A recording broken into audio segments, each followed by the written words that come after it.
দক্ষিণবঙ্গের বেশ কিছু জেলায় সেই ত্রাণ কার্যক্রমের হিসাব সংক্রান্ত পূর্ণাঙ্গ অডিট রিপোর্ট, উত্তরবঙ্গে যে আমাদের ত্রাণ কার্যক্রম আবারও শুরু হচ্ছে এবং গতকালকে অলরেডি আমাদের 5টি টিম চলে গিয়েছে, এবং সার্বিক যে পুনর্বাসন প্রক্রিয়া এই বিষয়ের উপরে আজকে আমাদের এই প্রেস ব্রিফিং। তো প্রথমেই আমাদের যে কার্যক্রমটি হবে সেটি হচ্ছে যে আমাদের বিগত যে ত্রাণ কার্যক্রম ছিল সেটির হিসাব সংক্রান্ত আমরা একটি পূর্ণাঙ্গ অডিট রিপোর্ট প্রকাশ করব। আমরা সবসময় চেয়েছি যে স্বচ্ছতা এবং জবাবদিহিতার ভিত্তিতে আমাদের প্রত্যেকটি কাজ হোক এবং মানুষের যে আস্থার জায়গাটি বর্তমানে ছাত্র জনতার উপরে বা বৈষম্য বিরোধী ছাত্র আন্দোলনের এই প্ল্যাটফর্মটির উপরে তৈরি হয়েছে সেটি সবসময় বজায় রাখো। সেটির ধারাবাহিকতায় আমরা আমাদের জায়গা থেকে 10 সেপ্টেম্বর বাংলাদেশের অন্যতম সেরা একটি অডিট ফার্ম তাদের সাথে আমরা যোগাযোগ করি এবং 10 সেপ্টেম্বর থেকে আজকে পূর্ণাঙ্গভাবে তারা তাদের জায়গা থেকে প্রত্যেকটি ক্ষেত্রে তারা বলবেন পুঙ্খানুপুঙ্খভাবে এই অডিটটি করে আজকে এটি সম্পন্ন করেছেন। প্রায় 20 দিনের মতো এখানে সময় লেগেছে এবং সেই জায়গা থেকেই আসলে আমাদের কিছুটা বিলম্ব হয়েছে। আমাদের এই যে ত্রাণ কার্যক্রম, এই ত্রাণ কার্যক্রমে পুরো বাংলাদেশের হাজার হাজার শিক্ষার্থী ছাত্র জনতা অংশগ্রহণ করেছিল এবং আমাদের অন্যতম সমন্বয়ক আবু বাকের মজুমদার, এখানে আমাদের লুৎফর রয়েছে এবং আমাদের আরও বেশ কিছু সমন্বয়ক ছিল যারা এই বিষয়টি সমন্বয় করেছে, কাদের ছিল, তারা এই জায়গায় সেন্ট্রালি সমন্বয় করেছে এবং সকলের জায়গা থেকে বিভিন্নভাবে সহযোগিতা করেছে। তো প্রথমেই আমাদের যে অডিট ফার্মটি ছিল আমরা তাদেরকে অনুরোধ করব তারা যে অডিট করে যেই তাদের রিপোর্টটি রয়েছে সেটি প্রকাশ করার জন্য আমরা তাকে অনুরোধ করছি।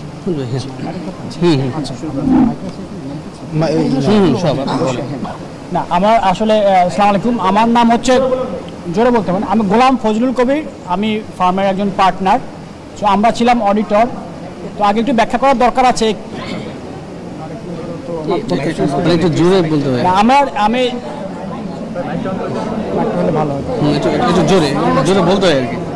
যাই হোক আমি বলার চেষ্টা করি, তাহলে আপনারা শুনতে পারবেন। প্রথমে একটু ব্যাখ্যা করার দরকার আছে আমার আসলে এখানে আসলে মানে অডিটর কি এখানে আমার অবস্থানটা কি আসলে। তো নর্মালি আমরা যখন অডিট করি আমরা নর্মালি খুবই প্রথিতদশা রেজিস্টার্ড কোম্পানি বা অর্গানাইজেশন অডিট করি, তখন যে এজিএমগুলি হয় অ্যানুয়াল জেনারেল মিটিং, সেখানে একজন অডিটর উপস্থিত থাকেন, অডিটর একজন রিপ্রেজেন্টেটিভ উপস্থিত থাকেন। তো তিনি সেই শেয়ার হোল্ডারদের বা অন্য কারো কোনো কোয়ারি থাকলে বা কোয়েশ্চেন থাকলে বা কোনো এক্সপ্লানেশনের দরকার হলে তিনি জবাবটা দেন। যেহেতু বৈষম্য বিরোধী ছাত্র আন্দোলনের এটা কোনো রেজিস্টার্ড অর্গানাইজেশন তেমন না আইনগত ভিত্তিতে, তো তাদের এজিএম তো ওইভাবে স্ট্রাকচার্ড না। ফলে তারা যখন আজকে তারা সিদ্ধান্ত নিল যে আজকে প্রেস ব্রিফিংয়ের মাধ্যমে তাদের এই অডিটেড ফাইন্যান্সিয়াল স্টেটমেন্টের ফ্যাক্টস অ্যান্ড ফিগারগুলি তারা পাবলিকের কাছে দিবেন, তখন তারা অনুরোধ করলো যে আমরা যেন থাকি, যাতে ফলে সমস্ত বিষয়গুলি খুব ক্লিয়ার কাট, যেহেতু এটা টেকনিক্যাল বিষয়, কিছু ব্যাপার হয়তো ব্যাখ্যা করার দরকার হতে পারে। সেটা আমাদের অডিট শুরু হয়েছিল 10 সেপ্টেম্বর, যখন বৈষম্য বিরোধী ছাত্র আন্দোলনের কিছু সমন্বয়ক আমাদের কাছে এসেছিলেন ভলান্টারিলি। সম্ভবত আইনগতভাবে তাদের আসলে অডিট করাটা ম্যান্ডেটরি ছিল না, তারা ভলান্টারিলি আমাদের কাছে এসছেন, এসে বলেছেন যে লেটাস আমরা আমাদের কাগজপত্র আছে যা আছে আমরা অডিট করতে চাই। তো অডিট শুরু হয়েছে, আজকে আমাদের অডিট শেষ হয়েছে। আমাদের অডিট পিরিয়ড কভার করেছে 21শে অগাস্ট থেকে 30শে সেপ্টেম্বর পর্যন্ত। আজকে 1 অক্টোবর, তার মানে গতকালকে পর্যন্ত আমাদের অডিটের পিরিয়ড ছিল। এর মধ্যে যত কিছু ঘটনা ঘটেছে, যত কিছু ফাইন্যান্সিয়াল ট্রানজ্যাকশনসগুলি ঘটেছে, সেগুলি আমরা আমাদের অডিট রিপোর্টের মধ্যে নিয়ে এসেছি। এখন আমি অডিট রিপোর্টে আমাদের যেই অডিটটা খুবই এক্সটেন্সিভ অডিট ছিল, 20 দিন সময় লেগেছে। আমরা বিভিন্ন রকম কোয়ারি করেছি, আমরা আমাদের অডিট প্রসিডিউর অ্যাপ্লাই করেছি, যখন যেটা দরকার হয়েছে থার্ড পার্টি কনফার্মেশন করেছি, করে আমাদের যেই অডিট রিপোর্টের কিছু বিষয় আমি মনে করি যে আমি সমন্বয়কে নিশ্চয়ই বলবেন, তার আগে আমি কিছু তথ্য আপনাদেরকে দিলে তাহলে হয়তো জিনিসটা আরও ক্লিয়ার হবে। অডিট রিপোর্টের আমাদের এই অডিট রিপোর্টে তারা 2 ধরনের ডোনেশন তারা পেয়েছিল জাতির কাছ থেকে, মানে যা ডোনেট করেছে। একটা ছিল যে ডোনেশন ইন কাইন্ড, আরটা ছিল donation in cash. Donation in kind হচ্ছে যে যারা পোশাক আশাক, তারপরে বিভিন্ন রিলিফ সামগ্রী দিয়েছে এগুলি। তো এগুলি আমাদের অডিট আমরা এগুলি অ্যাজ এ প্রজেক্ট আমরা ব্যাখ্যা করেছি, কিন্তু এগুলি আমাদের অডিটের আওতার মধ্যে ছিল না, কারণ এগুলোতে টাকা কনভার্ট করা যায় না। আমরা অডিট করছি ফাইন্যান্সিয়াল অডিট, মোস্টলি আমরা করেছি ফাইন্যান্সিয়াল অডিট। তারা কত টাকা পেয়েছে, কত টাকা আয় করেছে, কত টাকা ব্যয় করেছে, কত টাকা স্থিতি অ্যাজ অফ 30 সেপ্টেম্বর 2024 আছে সেটা। তারপরেও আমাদের নন ক্যাশ যে ট্রানজাকশন সেটা আমি একটু না বললেই নয়। তারা এই 13 থেকে 15 দিনে যতদূর ডকুমেন্টেশন আমরা দেখেছি, তারা প্রায় আমাদের ডকুমেন্টেশন তাদের রিপ্রেজেন্টেশন অনুযায়ী তারা প্রায় 190 ট্রাক ত্রাণ পাঠিয়েছিলেন। 190 ট্রাক ত্রাণ পাঠিয়েছেন, কভার করেছেন প্রায় 15 থেকে 16টি জেলা। প্রত্যেকটি ট্রাকে অন অ্যান অ্যাভারেজ 800 থেকে 1000 হয়তো তাদের ইউনিট অফ ত্রাণ ছিল। সেই হিসেব করলে প্রায় তারা প্রায় 200,000 মানে 2 লক্ষ ইউনিট অফ প্যাকেট তারা ত্রাণ দিয়েছেন। এটা ছিল তাদের, এর বাইরে কাপড় চোপড় ছিল, এর বাইরে পানির বোতল ছিল, আর যা যা কিছু ছিল সেটা গেল ডোনেশন ইন কাইন্ড যেটা পাওয়া গেছে সেটা। ক্যাশের ক্ষেত্রে এবার আমি বলি যেটা মোস্ট ইম্পর্টেন্ট, বৈষম্য বিরোধী ছাত্র আন্দোলন তারা ডোনেশন প্রায় পেয়েছিল প্রায় আমাদের হিসাব মতো, এবং তাদের সাথে সকল ডকুমেন্ট দেখে আমরা যে রিপোর্টে যেটা আছে 11,69,84,420 টাকা। 11,69,84,420 টাকা। এর মধ্যে ব্যাংকের মাধ্যমে তারা পেয়েছে প্রায় 78 লাখ টাকা, 78,57,216 টাকা। তারা মোবাইল ফাইন্যান্সিয়াল সার্ভিস অর্থাৎ বিকাশ, নগদ, রকেট এই সমস্ত সার্ভিসের মাধ্যমে তারা টাকা রিসিভ করেছিল 99,44,369 টাকা। ক্যাশ ডোনেশন সবচেয়ে বেশি, তারা ক্যাশ রিসিভ করেছিল 9,15,15,725 টাকা। তারা ক্যাশ পেয়েছিল, টিএসিতে যে বুথগুলি তারা করেছিল সেখানে ক্যাশ পেয়েছে 9,85,15,725 টাকা।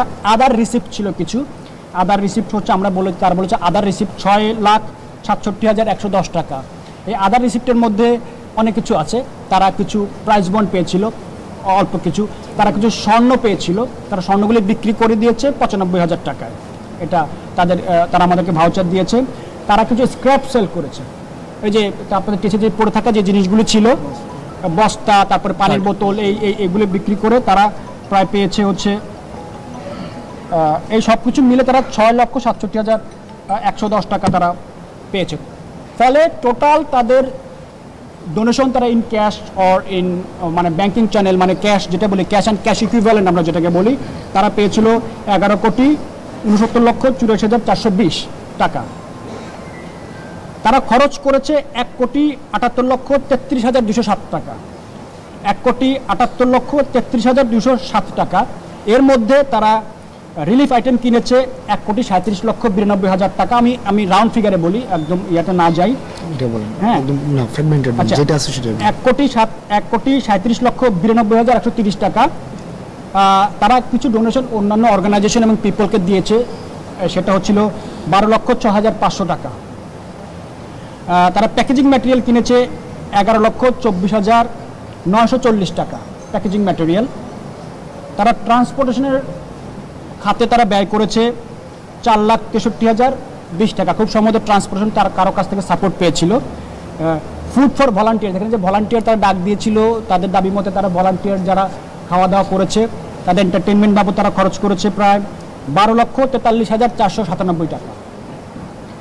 আর আদার এক্সপেন্সেস 3,120 টাকা। এটা তাদের হয়তো একেবারে ছোটো ছোটো যে এক্সপেন্সেসগুলি ছিল সেগুলি।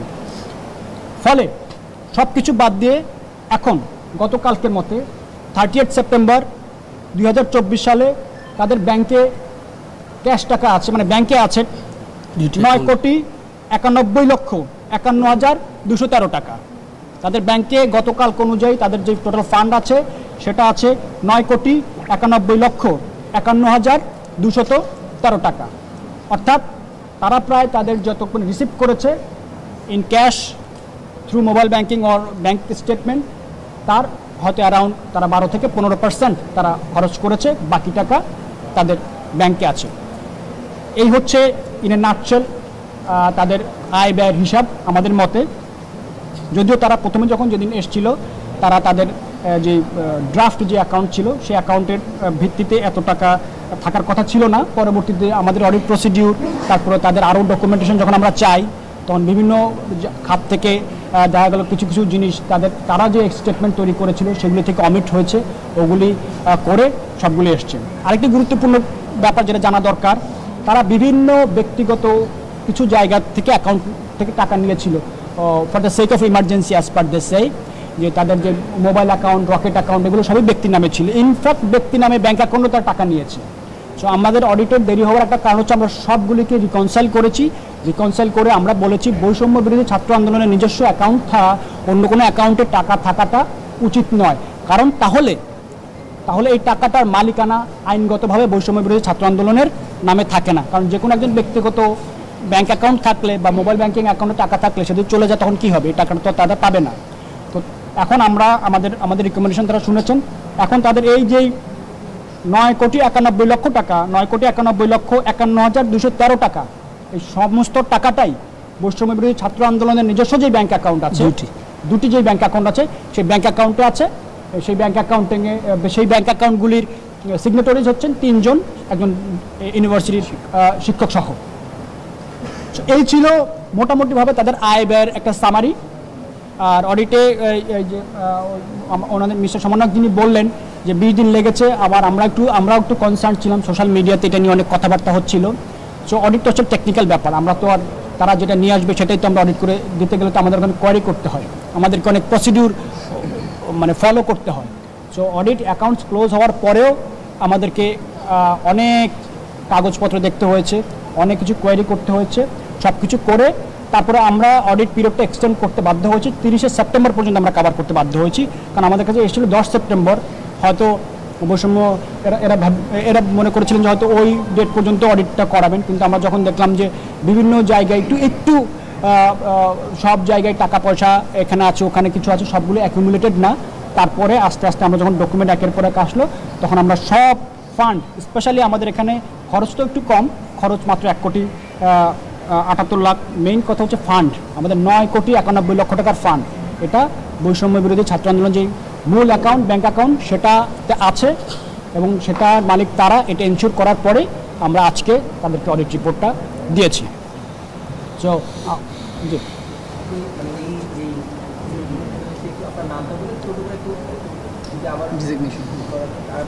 আচ্ছা, আমার নাম হচ্ছে গোলাম ফজলুল কবির FCA।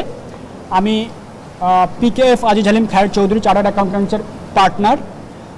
আমরা এই বৈষম্য বিরোধী ছাত্র আন্দোলনের এই যে ইমার্জেন্সি রিলিফ ফান্ড, এটার অডিটর হিসেবে আমরা কাজ করেছি। আর আমাদের ফার্ম হচ্ছে PKF ইন্টারন্যাশনালের বাংলাদেশের মেম্বার ফার্ম। এই আর কিছু কি বলতে হবে?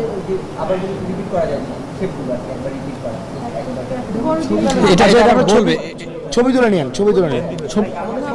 আচ্ছা, আমি একটু কথা সংক্ষেপে বলি তাহলে।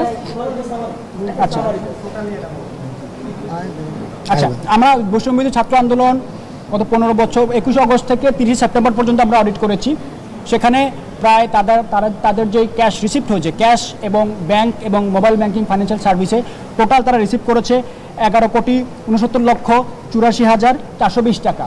এর মধ্যে তারা ব্যাংক অ্যাকাউন্টের মাধ্যমে পেয়েছে 78,57,216 টাকা। তারা মোবাইল ফাইন্যান্সিয়াল সার্ভিস অর্থাৎ MFS এর মাধ্যমে তারা পেয়েছে 99,44,369 টাকা। আর ক্যাশ ডোনেশন পেয়েছে তারা 9,85,15,725 টাকা। আর আদার রিসিপ্ট তারা করেছে 6,67,110 টাকা। এই 6 লক্ষ টাকা বেসিক্যালি ছোটো ছোটো রিসিপ্ট, তারা কিছু স্ক্র্যাপ বিক্রি করেছে, স্বর্ণ পেয়েছিল স্বর্ণ বিক্রি করেছে, ও কিছু ডলার পেয়েছিল, অল্প কিছু ডলার পেয়েছিল সেগুলি বিক্রি করেছে, প্লাস প্রাইস বন্ড ছিল কিছু, এই ছোটো ছোটো কিছু অ্যামাউন্ট করে তারা আদার রিসিপ্ট প্লাস তাদের কিছু স্ক্র্যাপ ছিল বস্তা টস্তা বিক্রি করেছে। এর মধ্যে থেকে তারা প্রায় 1,78,33,207 টাকা খরচ করেছে রিলিফের জন্য। সেই খরচের ব্রেকআপটা ছিল এরকম: তারা পারচেজ অফ রিলিফ আইটেম, তারা রিলিফ আইটেম কিনেছে 1,37,92,130 টাকার। তারা অন্যান্য অর্গানাইজেশনকে তারা ডোনেশন দিয়েছে ক্যাশ 12,06,500 টাকা। তারা প্যাকেজিং ম্যাটেরিয়াল কিনেছে 11,24,940 টাকার। তারা ট্রান্সপোর্টেশন বাবদ, পরিবহন বাবদ তারা ব্যয় করেছে 4,63,000 টাকা। তারা ভলান্টিয়ার যারা এখানে কাজ করেছে, সারা ঢাকা শহর থেকে ভলান্টিয়ার এসেছিল, তাদের পেছনে তাদের খরচ হয়েছে 12,43,497 টাকা। আর আদার এক্সপেন্স 120 টাকা। ফলে তাদের আয় এবং ব্যয় বাদ দিলে গত 30 সেপ্টেম্বর 2024 অনুযায়ী তাদের বৈষম্য বিরোধী ছাত্র আন্দোলনের দুটি ব্যাংক অ্যাকাউন্টে এখন স্থিতি আছে, ব্যালেন্স আছে 9,91,51,213 টাকা। আমি আবার বলি, তাদের টাকা আছে এখন দুটি বৈষম্য বিরোধী ছাত্র আন্দোলনের নিজস্ব যে ব্যাংক অ্যাকাউন্ট আছে সেই দুটি ব্যাংক অ্যাকাউন্টে তাদের টাকা আছে 9,91,51,213 টাকা। আচ্ছা, ঠিক আছে। আচ্ছা, আমার ওকে, আই থিঙ্ক আমার কোনো কোশ্চেন না থাকলে আমি অডিট বাবদ কত টাকা নিয়েছে। আমরা এই অডিট বাবদ আসলে আমরা চার্জ করি নাই। কেন করিনি সেটাও বলি, এটা যে খুব বৈষম্যবিরোধী ছাত্র আন্দোলনের জন্য তা না। যখন কোনো চ্যারিটি ফার্ম আমরা অডিট করি, যেমন মসজিদ, মাদ্রাসা, খানকাশি, আমরা কি বলি, আমাদের অডিট ফিটা যেটা আপনি নির্ধারণ করবেন সেটা আমাদের পক্ষ থেকে আপনি ডোনেশন হিসেবেই মসজিদ, মাদ্রাসা নিয়ে নেন। যেহেতু বৈষম্য বিরোধী ছাত্র আন্দোলন একটি চ্যারিটি ফান্ডে রিলিজ করেছিল, আমরা অডিট ফিটা আমরা চার্জ করি না। মানে আপনারা বলছেন যে তাদের খরচ আর টাকা এসেছে সব মিলিয়ে আপনারা হিসাব করে পেয়েছেন, অর্থনৈতিকভাবে তারা স্বচ্ছ ছিল। হ্যাঁ, আমরা এমন কোনো কিছু খুঁজে পাইনি যার ফলে আমরা রিপোর্ট করতে পারি যে এই না, স্বচ্ছ ছিল, অবশ্যই স্বচ্ছ ছিল। আরেকটা ব্যাপার হচ্ছে যে অডিট কীরকম হয়, তারা প্রথম যখন ড্রাফট অ্যাকাউন্ট তারা করেছিল তখন তারা বলেছিল প্রায় 9,35,36 লক্ষ টাকার মতো তাদের আছে। পর আমাদের অডিট, এক্সটেন্সিভ অডিট রিভিল করার পর দেখলাম যে না, আসলে 9,91 লক্ষ টাকা আছে। এটা যদি তারা অ্যাকসেপ্ট না করতো, মানে হয় কি, অডিটর তো একটা রিক্যালকুলেট করে, রিকনসিলিয়েশন করে, সব কিছু করে, তারা যদি এটা মেনে নেয় তাহলে তার রিপোর্ট করার কিছু না। আর এটা হচ্ছে যে ফান্ডের ব্যাপার, তেমন তারা মেনে নিয়েছে যে আপনারা যেটা বলেছেন আমরা অ্যাগ্রি করি, এটা আমরা রিপোর্ট, এটাই রিপোর্টটা, ফলে আর আমাদের রিপোর্ট করার কিছু থাকবে না।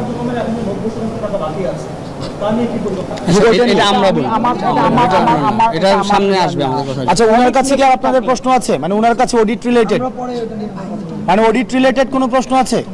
ওকে, যে অডিট রিলেটেড যদি কোনো প্রশ্ন না থাকে তাহলে পরবর্তী যেই টাকাটি আমাদের রয়েছে, যে ব্যালেন্স রয়েছে 9,91 লক্ষ টাকারও বেশি যে ব্যালেন্সটি রয়েছে, সেটি নিয়ে আমাদের পরবর্তী পরিকল্পনা, এটি ব্রিফ করবেন আমাদের ত্রাণ যেই কমিটিটি ছিল সেটি লুৎফুর রহমান ব্রিফ, এই পরবর্তী পরিকল্পনা নিয়ে ব্রিফ করবেন।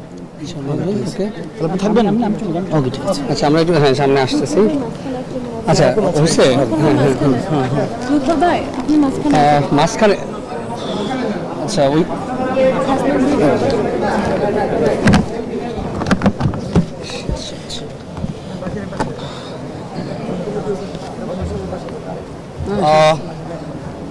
আমরা অডিট রিপোর্ট, মোটামুটি পূর্ণাঙ্গ অডিট রিপোর্ট আমরা শুনলাম।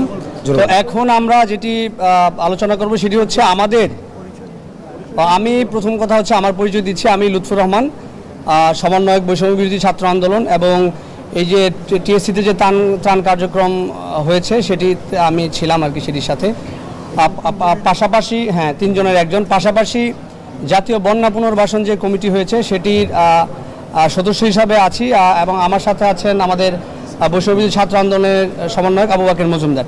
তো আমি এখন আমাদের যে অবশিষ্ট টাকা 9,91 লক্ষ টাকা, যেটি আমাদের দুইটি ব্যাংক অ্যাকাউন্টে রয়েছে, একটি হচ্ছে ঢাকা বিশ্ববিদ্যালয় সোনালী ব্যাংক শাখায় এবং টিএসসির জনতা ব্যাংক শাখায়। তো আমরা এই টাকাটি আসলে কি করব? তো আমরা যখন আমাদের 4 তারিখে যখন আমাদের ত্রাণ কার্যক্রম স্থগিত করা হয় 4 সেপ্টেম্বর, সেদিনই কিন্তু আমরা প্রেস ব্রিফিংয়ের মাধ্যমে বলেছিলাম যে আমাদের যে অবশিষ্ট টাকা রয়েছে সেটি আমরা বন্যা কবলিত যে জেলাগুলো সেটির পুনর্বাসন কাজে ব্যয় করব। তো এটি নিয়ে আমরা সে সময় বুয়েটের সাথে বসেছি, বুয়েটের যারা বিশেষজ্ঞ যারা রয়েছেন, বিশেষ করে হ্যাঁ সিভিল ইঞ্জিনিয়ারিং ডিপার্টমেন্টের সাথে বসেছি, পাশাপাশি দুর্যোগ বিশেষজ্ঞদের সাথে বসেছি, এছাড়াও যারা এই রিলেটেড যারা বিশেষজ্ঞ রয়েছেন তাদের সাথে বসেছি। এরপরে আমরা যে সিদ্ধান্তটি নিয়েছি সেটি হচ্ছে আমরা আমাদের যে এই যে টাকাটি, সেই টাকা আমরা আসলে দুইভাবে খরচ করার প্ল্যান করেছি। একটি হচ্ছে আমরা 8 কোটি টাকা ত্রাণ মন্ত্রণালয়ের মাধ্যমে প্রধান উপদেষ্টার তহবিলে দিব। দেওয়ার পরে যেটি হবে, আমাদের যে বৈষম্য বিরোধী ছাত্র আন্দোলনের ছাত্র প্রতিনিধি যারা জাতীয় বন্যা পুনর্বাসন কমিটিতে রয়েছেন, এছাড়া বন্যা কবলিত জেলাগুলোতে আমরা প্রত্যেক জেলাতেই ছাত্র প্রতিনিধি আমাদের পক্ষ থেকে দিয়েছি, যেটি ত্রাণ মন্ত্রণালয় চেয়েছিলেন। তো তাদের তদারকিতে এই 8 কোটি টাকার যে পুনর্বাসন কার্যক্রম সেটি তাদের তদারকিতে সংগঠিত হবে, হ্যাঁ, পরিচালিত হবে। এটি আসলে কীভাবে হবে সেটি হচ্ছে, এই যে বৈষম্য বিরোধী ছাত্র আন্দোলনের প্রতিনিধি যারা জাতীয় বন্যা পুনর্বাসন কমিটিতে রয়েছেন তারা এটি তদারকি করবেন সেন্ট্রালি, এবং বন্যা কবলিত যে জেলাগুলো রয়েছে সেইখানে যে ছাত্র প্রতিনিধি রয়েছেন তারা সেই জেলা তদারকি করবেন। এর বাইরে 8 কোটির বাইরে যে টাকাটি থাকবে অর্থাৎ 1,91,00,000 টাকা, এই টাকাটি বর্তমানে আপনারা জানেন যে উত্তরবঙ্গেও বন্যা আক্রান্ত হয়েছে। সেই বন্যা আক্রান্ত উত্তরবঙ্গের জেলাগুলোতে আমাদের অলরেডি ত্রাণ কার্যক্রম শুরু হয়েছে। গতকাল রাত্রে আমাদের 5টি টিম উত্তরবঙ্গের এই জেলাগুলোতে গিয়েছে। আমরা এখন এই টাকাগুলোর থেকে এই 1,91,00,000 টাকা থেকে আমাদের এই টাকাগুলো থেকে আমরা বিশেষ অংশ মানে যতগুলো লাগে আর কি সেই অংশটি সেই জেলাগুলোর প্রশাসন, স্থানীয় প্রশাসন, ডিসি এবং উপজেলা নির্বাহী অফিসার যিনি রয়েছেন তাদের মাধ্যমে, ছাত্র প্রতিনিধিদের মাধ্যমে আমরা বন্যা কবলিত জেলাগুলোতে ত্রাণ কার্যক্রম পরিচালনা করব। আগামীকাল থেকেই সেটি শুরু হবে। আচ্ছা, আরেকটি জিনিস ভাইয়ের সাথে জাস্ট একটু যোগ করতে চাই, সেটা হচ্ছে আমরা আসলে কেন গভর্নমেন্টের কাছে বা মন্ত্রণালয়ের কাছে টাকাটা হস্তান্তর করছি। তো সেই বিষয়টি হচ্ছে আমরা যখন বুয়েটের যারা এই বিষয়ে বিশেষজ্ঞ, সিভিল ইঞ্জিনিয়ার ডিপার্টমেন্টের চেয়ারম্যান সহ আরও কয়েকজনের সাথে বসেছি, পাশাপাশি দুর্যোগ বিশেষজ্ঞদের সাথে বসেছি, ওনাদের এক্সপার্ট ওপিনিয়ন নিয়েছি। তো আমাদের কাছে যেটা আমরা বুঝেছি যে এরকম একটা বড় কর্মযোগ্য করতে গেলে পুনর্বাসনের জন্য একটা সিস্টেম বিল্ড থাকতে হয়। তো যেই সিস্টেমটা আসলে বৈষম্য ছাত্র আন্দোলন নাই, সিম্পলি এটা একটা ইমার্জেন্সি ক্রাইসিস মোমেন্টে আমরা কাজ করা শুরু করেছিলাম। তো ওই সিস্টেম যেহেতু আমাদের নাই বা ওই ফাংশন নাই, সেক্ষেত্রে আমরা সাথে সাথে আবার যে যাদের আছে তাদের সাথে যোগাযোগ করেছি। তো আমাদের কাছে মনে হয়েছে যে আমাদের যে গভর্নমেন্টের যে মন্ত্রণালয় আছে সেই মন্ত্রণালয় এখানে একটা বেস্ট রোল প্লে করতে পারে, কিন্তু তারাও আমাদের সহযোগিতা চেয়েছে সেই কাজে। তো ওনারা যেহেতু সহযোগিতা চেয়েছে সেই প্রেক্ষিতে আইজিটি বলেছেন যে আমাদের বিভিন্ন স্থানীয় পর্যায়ে যারা আমাদের সাথে কাজ করেছে বৈষম্য বিরোধী ছাত্র আন্দোলনে, একই সাথে যারা এখানে কাজ করেছেন, যারা স্থানীয় পর্যায়ের সাথে খুব কানেক্টেড, তাদেরকে একসাথে রেখে সকলের সামঞ্জস্যে আমরা এই কার্যক্রম পরবর্তী যে কার্যক্রম সেটি পরিচালনা করব। এবং আরেকটি জিনিস আপনাদেরকে জানাতে চাই যে আমাদের টাকাটা যখন ব্যাংকে আছে, একই সময় কিন্তু এই যে দুর্যোগ ত্রাণ মন্ত্রণালয় তারা কিন্তু পুনর্বাসনের জন্য কাজ করে যাচ্ছে। ওদের এই টাকাটা এখন দরকার নাই দেখে আমরা হস্তান্তর করি না, আমাদের একই সাথে অডিটও চলছিল। তো আমরা খুব শীঘ্রই সেটা সেখানে হস্তান্তর করে দেবো সেই ফান্ডে। হ্যাঁ, আগামীকালেই হস্তান্তর করে দেবো। কিন্তু আমাদের যে পুনর্বাসন কার্যক্রম সেটি কিন্তু চলমান আছে গভর্নমেন্টের পক্ষ থেকে, মানে আমরা যাদের সাথে মিলে কাজ করব। তো এই বিষয়টি স্পষ্ট করার দরকার ছিল মনে হয়েছিল। হ্যাঁ, ওকে। আচ্ছা, এটা হচ্ছে আমাদের পুনর্বাসনের যে প্ল্যান সেটি বললাম। এখন হচ্ছে আপনাদের যদি কোনো প্রশ্ন থাকে সেক্ষেত্রে হাসনাত এবং সার্জিস আছেন, তারা তাদের উত্তর দিবেন, এবং আব্দুল কাদের আছেন, তারা উত্তর দিবেন। হ্যাঁ,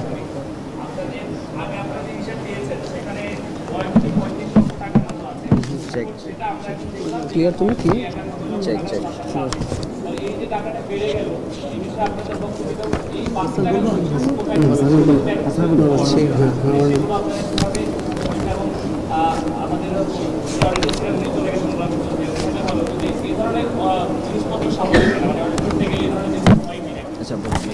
আচ্ছা, ওকে, ঠিক আছে। আমরা প্রথমে যখন ঘোষণা দিয়েছিলাম 9,37,00,000 টাকা, 35,00,000 টাকা, কিন্তু আজকে যখন আমরা পূর্ণাঙ্গ ওটিটি প্রকাশ করি, আজকে আমাদের হচ্ছে মোট স্থিতি রয়েছে 9,91,51,213 টাকা। এই যে টাকাটি বেড়েছে, এই টাকাটি কোন জায়গা থেকে আসছে? 1 নম্বর বিষয় হচ্ছে আমরা ত্রাণ কার্যক্রম স্থগিত করেছি 4 তারিখ। এই 4 তারিখের পরবর্তী সময়ে 10 তারিখ যখন অডিট শুরু হয়, এই পুরোটা সময়ে বিভিন্ন অঙ্কের টাকা এসছে। 4 লাখ টাকা, 10,000 টাকা, 12,000 টাকা, এই টাকাগুলো পরবর্তীতে যুক্ত হয়েছে। দ্বিতীয়ত, আমাদেরকে অনেকে চেক প্রদান করেছে, যেই চেকগুলো তখন কিন্তু ক্যাশ করা যায়নি। ওই ক্যাশ, অর্থাৎ এই যে চেকের পরবর্তীতে ক্যাশ করা হয়েছে সেটিও পরবর্তীতে যুক্ত হয়েছে এবং বিভিন্ন নামে আসছে। এখন দেখেন, বিভিন্ন নামে আসছে, কিন্তু আমাদের তো তখন অ্যাকাউন্ট ছিল না। এই কারণে আমাদের অ্যাকাউন্ট করতে হয়েছে, দেন টাকাটাকে হচ্ছে আমাদের লিকুইড মানিতে ট্রান্সফার করার কারণে সেখানে অ্যাড হয়েছে। তৃতীয়ত, আমাদেরকে বিভিন্ন গহনা দিয়েছে, অনেকে স্ক্র্যাপ দিয়েছে, গহনা দিয়েছে, এই গহনাগুলোকে আবার আমাদেরকে বিক্রি করতে হয়েছে, এই গহনা বিক্রি করার টাকাটাও সেখানে অ্যাড হয়েছে। চতুর্থত, আমাদের ওই সময়ে কয়েন যেটা থাকে, কয়েন, এই কয়েনের টাকাটা, পয়সাটা ইনস্ট্যান্ট সেক্ষেত্রে গুণাটা সম্ভব হয়নি। সেই কয়েনের টাকাটা আপনারা যদি চান, আমাদের ইন্ডিভিজুয়াল প্রত্যেকটা জিনিসের আলাদা আলাদা হিসাব কিন্তু রয়েছে, যে আমরা কয়েন থেকে কত টাকা পেয়েছি। এই কয়েনের ওই টাকাটাও কিন্তু পরবর্তীতে 2 লক্ষ টাকারও বেশি, একদম এক্সাক্ট ফিগারটা কিন্তু এখানে দেওয়া আছে, আপনারা যারা ইন্টারেস্টেড সেখান থেকে নিতে পারেন। 2 লক্ষ টাকারও বেশি সেটা যুক্ত করা হয়েছে। সার্বিকভাবে সব হিসাব যুক্ত করার পরে আমাদের যেটা দাঁড়িয়েছে 9,91,00,000 টাকারও বেশি। এখন বাংলাদেশে সর্বপ্রথম আমার মনে হয় ইতিহাসে একটা হিসাব দেওয়ার পরে আবার অডিট করার পর আবার টাকা বৃদ্ধি পেয়েছে, এই ধরনের নজির মনে হয় কোথাও নেই। আমরা সর্বপ্রথম আমাদের দেখেন প্রায় অলমোস্ট 60 লাখ টাকা কিন্তু বৃদ্ধি পেয়েছে। এখন যারা বিভিন্ন সময় এলিগেশনে এসেছে, টকশো বুদ্ধা, ইউটিউব বুদ্ধা অনেকে রয়েছে, আমরা এলিগেশন এনেছে আমাদের বিরুদ্ধে যে টাকা নিয়ে নাকি আমাদের ঘুরতে চলে গিয়েছে, টাকা নিয়ে এটা চলে গিয়েছে, গাড়ি কিনেছে, এই বিষয়গুলো কিন্তু আমাদের বিরুদ্ধে এনেছে, এই বিষয়গুলো আমাদের বিরুদ্ধে এনেছে। কিন্তু দেখেন টাকাটা অ্যাকাউন্টে রেখেছে। এখন ব্যাংকের অ্যাকাউন্টে যদি না রেখে টাকাটা তাহলে কোথায় রাখতো? বাকেরের কাছে, সার্জিসের কাছে, পার্সোনাল জায়গায়, তখন আরো বিতর্কিত হওয়ার সুযোগ থাকতো। এখন ব্যাংকে রাখার কারণে সবচেয়ে সিকিউর ছিল। এখনো পর্যন্ত টাকার একটা টাকাও এখনো পর্যন্ত কোনো ধরনের হেরফের হয়নি এবং আমাদের পূর্ণাঙ্গ অডিটে সেটি রয়েছে, যেটি আমরা জাতির সামনে প্রকাশ করছি। এবং সেটি নিয়েও যদি কোনো প্রশ্ন থাকে আপনাদের উন্মুক্ত যে কোনো সময় আমাদেরকে প্রশ্ন করতে পারেন। আচ্ছা, চেকের ব্যাপারটা আচ্ছা, আমাদের যে চেকের আলাপ করলো হাসনাত, সেটি হচ্ছে আমাদের কয়েকটি চেক ছিল, যে চেকগুলো প্রথমত যে নামে এসেছে নামগুলো ছিল ভুল। প্রথম একটি 30 লাখ টাকার চেক ছিল, যে চেকটি এসেছিল বৈষম্যবিরোধী ছাত্র আন্দোলন নামে, কিন্তু তখন আমাদের কিন্তু বৈষম্যবিরোধী ছাত্র আন্দোলন নামে কোনো অ্যাকাউন্ট ছিল না, যার কারণে সেই চেকগুলো রিজেক্ট হয়েছে প্রথম। তারপরে যখন আমরা অ্যাকাউন্ট ওপেন করেছি তখন কিন্তু আবার যখন চেকগুলোকে আমরা ব্যাংকে দেই তখন এই টাকাটা আমাদের মূল অ্যাকাউন্ট আজকে যে ফিগারটি এসেছে সেটির সাথে অ্যাড হয়। এই কারণে এই যে টাকা যে বাড়ার ব্যাপারটা সেটি হচ্ছে ওই জায়গা থেকে আর কি। আচ্ছা, আরও কোনো প্রশ্ন থাকলে আপনাদের যত প্রশ্ন আছে রিগার্ডিং ত্রাণ আমাদেরকে করতে পারেন।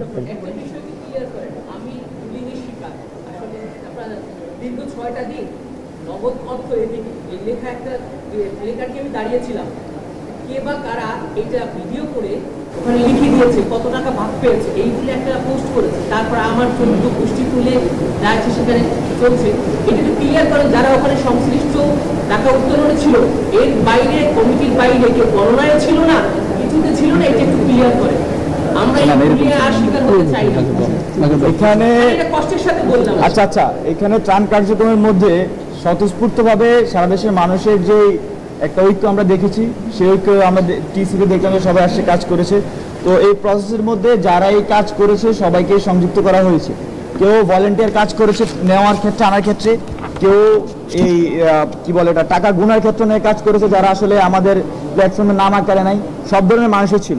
তবে এইখানে বিশেষ করে যারা এই হিসাবের সাথে ছিল, আমাদের নারী শিক্ষার্থীরা দেখেছেন টাকা উত্তোলন করেছে, তারা টাকার গুনেছে, গণনা করেছে, এবং 2 জন দায়িত্বপ্রাপ্ত ছিলেন যাদের মধ্যে দিয়ে ওই যে যাদের কাছে রিসিপ্টগুলো ছিল, রিসিপ্টগুলো, তো ওনাদের মধ্যে দিয়ে হচ্ছে জিনিসপত্রগুলো কেনা হতো, যেগুলো কেনা হয়েছে। তো মাঝখানে এই 2 জন ছিল জাস্ট এ মিডিয়েটর, লাইক ওনারা হচ্ছে যে যাদের কাছে টাকা তাদের থেকে নিয়ে যে খরচ করছে তার রিসিপ্ট অনুযায়ী তাকে টাকাটা হ্যান্ড ওভার করতে, যাতে স্বচ্ছতা ম্যাক্সিমাম থাকে। মিডিয়েটর হিসেবে 2 জনকে রাখা হয়েছিল। তো ওই 2 জনই মূলত রিসিপ্টগুলো নিয়ে এখন আবার যে অডিট টিম তাদের সাথে কথা বলে পুরো প্রসেসটা কমপ্লিট করেছেন। তো সব কিছু মিলে এখানে সারা দেশের মানুষই কোনো না কোনোভাবে কানেক্টেড ছিল। তো এইখানে আসলে আমাদের যে অডিট রিপোর্ট আজকে প্রকাশ পেয়েছে, আমাদের জায়গা থেকে এখানে কোনো ধরনের আমরা মনে করছি জিনিসটা পূর্ণাঙ্গ একটা স্বচ্ছ জিনিস, এবং একই সাথে আরও যেসব প্রশ্ন এসেছে আশা করি যে আজকের অডিট রিপোর্ট প্রকাশের পরে এবং এই প্রশ্ন উত্তরের পরে সকল প্রশ্ন উত্তর আসলে জনগণ পেয়ে যাবে। ধন্যবাদ। আচ্ছা, এখানে কিছু জিনিস ক্লিয়ার করা আছে, আগে কিছু জিনিস ক্লিয়ার করি। সেটা হচ্ছে কি, মানে যেই কথাগুলো আমরা সোশ্যাল মিডিয়ায় দেখেছি, এটা আমাদের অনেক ধৈর্যের সাথে আসলে এই প্রশ্নগুলো স্কিপ করতে হয়েছে এই দিনটার জন্য আসলে। তো এই বিষয়গুলো নিয়ে একটু কথা বলা উচিত। প্রথম কথা হচ্ছে, এরকম একটা কথা এসেছিল যে টাকা ব্যাংকে কেন রাখবো। আমি যদি মনে করি যে এখানে অ্যারাউন্ড 11 কোটি টাকা হয়, সবগুলো যদি 1000 টাকার নোট হয়, তারপর আমার 110টা বান্ডিল হবে, এটা তো এরকম কোনো টাকা না। এখানে একটা 5 বছরের বাচ্চার ব্যাংকের 1 টাকা 2 টাকার পয়সাগুলো ছিল, 5 টাকা 10 টাকা নোটও ছিল, 20 টাকা 100 টাকা নোটও ছিল। দেখা গিয়েছে যে 1 কোটি টাকা যদি একদিনে কালেক্ট হয়ে থাকে, সেইখান থেকে আমাদের এই জায়গায় প্রায় 2 বস্তা 3 বস্তা বা কার্টুনে এরকম টাকা ছিল। ইভেন কয়েনই 1 বস্তার মতো ছিল এরকম, যেগুলো কাউন্ট করা হয়নি, পরে শেষে গিয়ে কাউন্ট করা হয়েছে। তো এই যে টাকাগুলো, আমরা কেউ হলে থাকি, কেউ মেসে থাকি, কেউ হোস্টেলে থাকে, অথবা ইভেন যদি কেউ বাসাতেও থাকে এই টাকাগুলো কেউ রাখার জন্য সিকিউর ফিল করবে না। ইভেন এগুলো যদি কোনো কারণে একটি দুর্ঘটনা হয় বা টাকাগুলো চুরি হয়, এই টাকাগুলো দেওয়ার মতো তো তার সামর্থ্য নাই। সেই জায়গা থেকে এটা সবচেয়ে সিকিউর ছিল যে ব্যাংকে রাখা, এই কারণে আমরা ব্যাংকে রেখেছি। কে কে ছিল? আমাদের একজন সমন্বয়ক লুৎফর সেখানে ছিল, আমাদের একজন সম্মানিত শিক্ষক উনি ছিলেন, এবং সাধারণ একজন শিক্ষার্থীর পক্ষ থেকে আরেকজন ছিলেন জান্নাত ফরিদ। 3 জনের সমন্বিত অ্যাকাউন্টে এই টাকাগুলো রাখা হয়েছে, যেগুলো এই রিপোর্ট ফাইলে ওনাদের সাইন রয়েছে ওই জায়গাগুলোতে। এরপরে যদি আপনি আসেন যে এই যে টাকাগুলো, আসলে এই টাকাগুলো এতদিন কেন দেরি হলো এই রিপোর্টটি প্রকাশ করতে, আপনারা জেনে থাকবেন যে আমরা 4 তারিখে আমাদের হিসাবটি বন্ধ করেছিলাম। 4 তারিখে যখন আমরা এটি বন্ধ করি, আমরা কিন্তু বিভিন্ন জায়গায় পরামর্শ নিয়েছি আমরা কিভাবে পুনর্বাসন প্রক্রিয়া যেতে পারি। আপনারা শুনেছেন যিনি অডিট অফিসার নিজেই বলেছেন 10 তারিখে তার নিকট যাওয়া হয়েছে। অর্থাৎ আমরা 1 সপ্তাহের মধ্যে কিভাবে আলটিমেটলি একটা স্বচ্ছতা জবাবদিহিতার জায়গায় যেতে পারি, মানুষের আস্থা ধরে রাখতে পারি, ওই প্রসেসে গিয়েছি। 10 তারিখে যখন গিয়েছি, আপনি তার কাছে আবার যদি চান আপনারা প্রশ্ন করতে পারেন তার ব্যক্তিগত মাধ্যমে।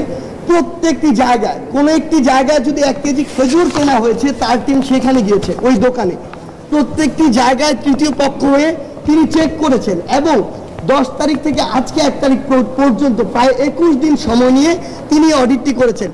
আমরা যদি আমাদের জায়গা থেকে 10 তারিখে বসে এরকম একটি প্রেস ব্রিফিং আমাদের রিপোর্টটি দিয়ে দিতাম, আমরা কিন্তু দিতে পারতাম, কথা উঠতো না কেন দেরি হয়েছে।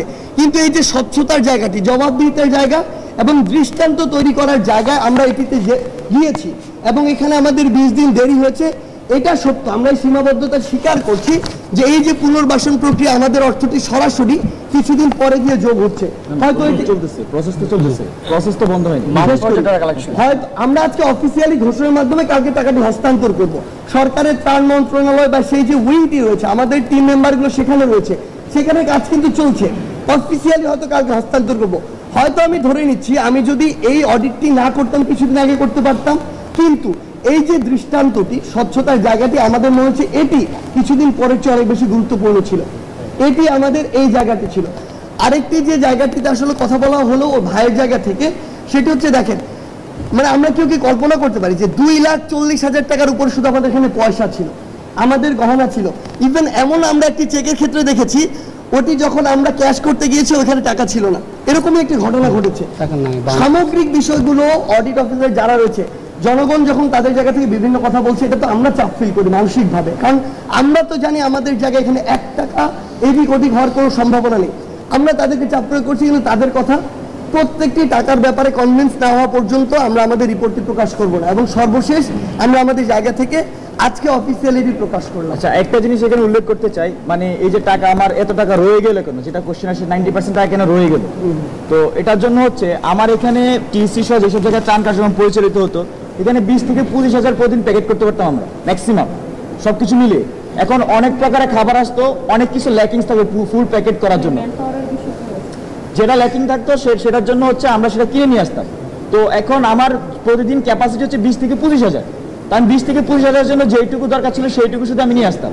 তো এর মানে এই না যে আমার কাছে টাকা থাকলে শুধু আমি কিনে নিয়ে আসবো, এনে জমা করতে কোনো লাভ না, আমি সেটা পাঠাতে পারবো না।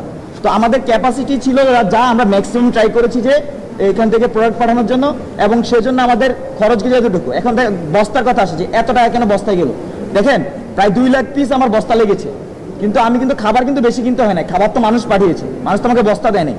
তো এই যে 2 লাখ পিস বস্তা লেগেছে, 2 লাখের সাথে আপনি 5 টাকা করে গুণ দেন, 7 টাকা করে গুণ দেন, পলিথিন হিসাবটা গুণ দেন, মানে কত পলিথিনে কত কেজি হয়, এত প্রতি প্যাকেটের মধ্যে 10 টাকা করে পলিথিন লাগতেছে, কত কেজি কত টন পলিথিন লাগে হিসাব করেন, মানে হ্যাঁ রশি লাগে এগুলো বাড়তে। তো এই কোশ্চেনগুলো আমি অনেক জায়গায় ফেসবুকে দেখেছি, বিশেষ করে ঢাকা বিশ্ববিদ্যালয়ের শিক্ষার্থীদেরকে আমি দেখেছি এইসব প্রশ্ন করতে, খুবই ভ্যালিড প্রশ্ন। এই বাংলাদেশের জবাবদিহিতার বাংলাদেশে আমরা চাই, কিন্তু একই সাথে এটাও নিশ্চিত করতে চাই মানে যে টাকার আমরা প্রোডাক্ট কিনেছি, এতগুলো প্রোডাক্ট শুধু আমরা প্যাকেজ করিনি, যে প্রোডাক্টগুলো মানুষ পাঠিয়েছে মূলত সেটার অংশটা সবচেয়ে বেশি ছিল, এবং আমাদের ক্যাপাসিটি ম্যাক্সিমামটা আমরা করে গিয়েছি মানুষকে ত্রাণ পাঠানোর জন্য। আর বাইতে বলেনি কেন আসলে লেন্দি প্রসেস আমার যেতে হয়েছে। হ্যাঁ, ওকে, ঠিক আছে। আরেকটা জিনিস অ্যাড করি, যেটা নিয়ে অ্যাকচুয়ালি কথা হয়েছিল, যে আমাদের সেন্ট্রাল ফিল্ডের জায়গাটি এবং টিএসসিতে বেশ কিছু বস্তা অনেক দিন ধরে ছিল। এখন এই যে গুরুত্বপূর্ণ একটি বিষয়টি খুবই স্বাভাবিক, আমি যদি আমার তৃতীয় পক্ষের দৃষ্টিতে দেখতাম যে বিভিন্ন জায়গায় এরকম বস্তাগুলো রয়েছে এতদিন ধরে, তাহলে আমারও মনে প্রশ্ন আসতো যে যেই ত্রাণগুলো আমি সেখানে দিলাম সেগুলো এখনো কেন এখানে, কেন মানুষের কাছে যায়নি। কিন্তু সবচেয়ে গুরুত্বপূর্ণ জিনিস যেটি ছবিতে দেখলে আমরা পার্থক্য করতে পারি না কোন প্যাকেটের ভিতরে খাবার রয়েছে, কোন প্যাকেটের ভিতরে কাপড় রয়েছে। যখন একটি নির্দিষ্ট জেলা, একটি বিস্তৃত এলাকা এভাবে বন্যা প্লাবিত এবং আমার এখানে অসংখ্য কাপড় আসছে, আমি জানি না কোন প্যাকেটের ভিতরে ছেলের কাপড় কোনটি মেয়ের কাপড়, আমি জানি না কোন কাপড়টি দেওয়ার উপযোগী কোনটা দেওয়ার উপযোগী না, আমি জানি না কোন কাপড়টি কোন বয়সে। এই জায়গাগুলো ইভেন আপনি যদি চিন্তা করেন যখন বন্যা কবলিত ওই মানুষগুলো তার ঘরে তো অসংখ্য কাপড় রয়েছে, সেগুলো বাঁচাতে পারছে না কেন? বন্যায় তার ঘর বাড়ি সব ভেসে গিয়েছে। সেই জায়গায় তার প্রধান ওই মুহূর্তে দরকার শুকনো খাবারটি। যখন তার এখন ঘরই ঠিক হয় নাই, থাকার জায়গাটা ঠিক হয় নাই, তার যে নিজের যে ম্যানেজমেন্ট সেটি ঠিক হয় না, এই জায়গায় আমি তাকে কাপড়টি কোথায় দিব? তার তো আগে থাকার ঘরটি ঠিক হইতে হবে। সেই জায়গায় কাপড় দেওয়ার তো একটি নির্দিষ্ট সময় তো আসতে হবে। এই জন্য আমাদের খাবারের যে শুকনো খাবার পাঠানোর যে ত্রাণ কার্যক্রম ছিল সেটি শেষ হওয়ার পরে আমাদের কাপড়ের এই বাছাই প্রক্রিয়াগুলো করতে হয়েছে, দেওয়া উপযোগী না উপযোগী, ছেলেদের মেয়েদের। এই বাছাইগুলো করার পরে এই কাপড়গুলো আমাদের জায়গা থেকে পাঠানো হয়েছে বাংলাদেশ সেনাবাহিনীর কাছে। 65 ট্রাক কাপড় পাঠানো হয়েছে বাংলাদেশ সেনাবাহিনীর কাছে। এই কারণে আমরা আমাদের জায়গা থেকে এই মুহূর্তে মনে করছি যে তাদের ইনফ্রাস্ট্রাকচারের দিক থেকেও, তাদের যে ইনস্ট্রুমেন্টের দিক থেকেও, তাদের যে সাপোর্ট বা ভেহিকেল সব দিক মিলিয়ে তারা যতটা ডিসিপ্লিন ওয়েতে, তাদের যেহেতু প্রত্যেকটি উপজেলায় তাদের এখন দায়িত্বরত অফিসার রয়েছে, তারা যতটুকু ডিসিপ্লিন ওয়েতে এটি দিতে পারবেন, ওই মুহূর্তে আমাদের অতটুকু ডিসিপ্লিন ওয়েতে আমরা হয়তো দিতে পারতাম না। যেন যে কোনো একটা কাজ সবচেয়ে ভালোভাবে হয়, এই জন্য আমরা তাদের মাধ্যমে এই কাপড়গুলো অলরেডি পাঠিয়ে দিয়েছি, 65 ট্রাক কাপড়। আরেকটি জিনিস ছিল সেটা হচ্ছে কিছু পানির বোতল আমরা দেখেছি টিএসসির এই জায়গায়, ওই জায়গায়। প্রথম কথা হচ্ছে যখন তার টিউবওয়েলটি বন্যার পানির নিচে ছিল তখন তার ওই পানিটা খুব বেশি ইমার্জেন্সি ছিল, তখন আমরা আমাদের জায়গা থেকে সর্বোচ্চ পানি পাঠিয়েছি। একটা খাবারের প্যাকেটের সাথে আমরা একটা করে পানি দিয়েছি।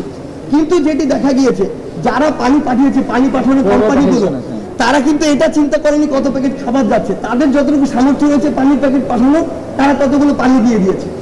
এখন আমার যতগুলো প্যাকেট দিয়েছিল তার চেয়ে পানির সংখ্যাটা কিছু ক্ষেত্রে পানি আমরা ইন্ডিভিজুয়ালি শেষ করি, কিছু ক্ষেত্রে অনেক বেশি ছিল। আবার যেটা দেখা গিয়েছে আমাদের 4 তারিখের পরেও অনেকের জায়গা থেকে বিভিন্ন জায়গা থেকে পানি পাঠিয়ে দিয়েছে, এই জিনিসটি হয়েছে। আবার যখন পানিটি নিচে নেমে গেল, বন্যার পানিটি যখন টিউবওয়েল থেকে তারা পানি পাচ্ছে, তখন তারা এই পানিটির চাহিদা আর দেখাচ্ছে না, তখন তারা তাদের অন্যান্য সহযোগিতার যে বিষয় সেটি দেখাচ্ছে। সেই জায়গা থেকে কিছু পানি ছিল যেগুলো আমরা পরবর্তীতে প্রশাসনের কাছে পাঠিয়েছি। আবার কিছু ছিল পানি নিয়ে আরেকটু আমি একটু অ্যাড করি, সেটি হচ্ছে সব পানি কিন্তু ভালো ছিল না, কিছু পানি খোলা পানি ছিল যেগুলো তারা আলাদা বোতল কিনে নিয়ে সেই পানিগুলো